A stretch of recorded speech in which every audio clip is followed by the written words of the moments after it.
Hello viewers, আসসালামু আলাইকুম। Welcome back to my channel.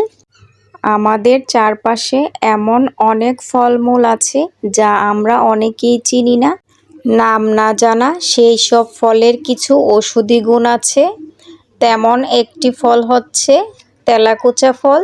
এই তেলাকুচা ফলটাকে এক এক জায়গার মানুষ এক এক নামে চিনেন, কিন্তু আমাদের এলাকার মানুষ এটাকে কুচিলা ফল বলে। এই ফলটা দেখতে পটলের মতো। এখানে কাঁচা পাকা দুইটা ফলই নিয়েছি।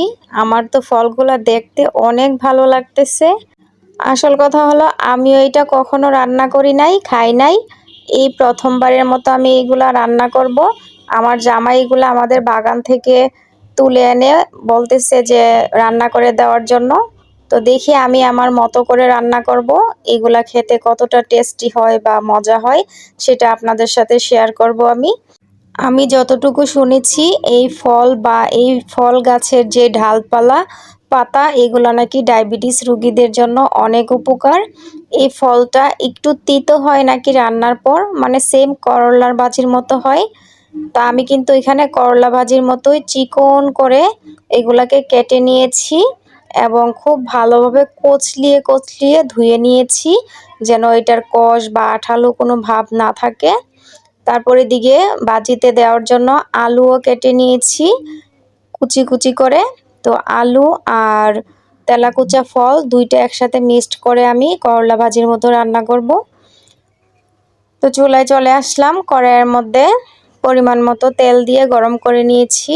এর মধ্যে দিয়ে দিব রসুন কুচি আর দিয়ে দিব পেঁয়াজ কুচি। এখানে বড় সাইজের একটা রসুন কুচি আর বড় সাইজের একটা পেঁয়াজ কুচি দিয়ে দিলাম। এখন দিয়ে দিব দুইটা কাঁচামরিচ ফালি। তো সব কিছু দিয়ে দেওয়ার পর এগুলাকে হালকা একটু নরম করে ভেজে নিব, বেশি একটা ভাজা লাগবে না। প্রথমে বলে নিচ্ছি, আমি যেহেতু প্রথম এটা ট্রাই করতেছি, রান্নাটা কেমন হবে বা কিভাবে রান্না করতে হয় সেটা আমার জানা নেই। আপনাদের কারো যদি জানা থাকে অবশ্যই আমাকে কমেন্টের মাধ্যমে জানাবেন যে এই ফলটা কিভাবে খেতে হয় রান্না করে। আমি কিন্তু রান্নাটা করতেছি একেবারে নর্মালভাবে, আমরা যেভাবে করলা ভাজি করি সিম্পলভাবে সেইভাবে। পেঁয়াজটা ভাজা হয়ে গেছে, এখানে আমি তেলাকুচা আর আলু যে কুচিয়ে রেখেছিলাম সেগুলো দিয়ে দিলাম। দিয়ে দেওয়ার পর আবার একটু নেড়েচেড়ে মিশিয়ে নিলাম। তারপর হাফ টেবিল চামচের মতো লবণ, মানে স্বাদ মতো বা পরিমাণ মতো লবণটা দিয়ে দিলাম। দিয়ে এগুলাকে একটু মিশিয়ে নিব। এখন আমি ঢাকনা দিয়ে ঢেকে দিব সব কিছু ভালোভাবে সিদ্ধ হওয়ার জন্য। 10 মিনিটের মতো ঢাকনা দিয়ে ঢেকে রেখেছিলাম। তারপর আমি এখন ঢাকনাটা খুলে দিয়েছি।